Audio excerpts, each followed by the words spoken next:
आता औरंगजेबाला पुन्हा दिल्लीला नाही जाऊ दे, इथेच कुठेतरी सह्याद्रीच्या कुशीत झोपवणार. त्याला खड्ड्यापर्यंत आणायची जबाबदारी माझी.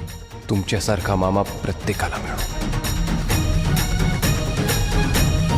अरे युद्धात झालेल्या जखमेत कधी एक ना दागिना नाही, फक्त तो दागिना असा छातीवर पाहिजे, कुठंतरी पाठ ठेवू नये.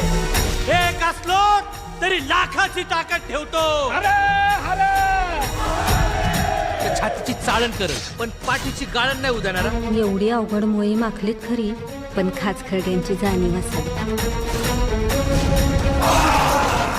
सरजा खान एक ऐसी ताकत है जो हमेशा आखिरी वक्त काम आती. त्या सरजा खानाकडे काय मन आग ओकणाऱ्या तोफ आहे, कारण मराठ्यांकडे आग रोखणाऱ्या नजर आहेत. अब जंग का ऐलान कर दो, जो इन मराठों ने जिंदगी में कभी देखी नहीं होगी. जय भवानी.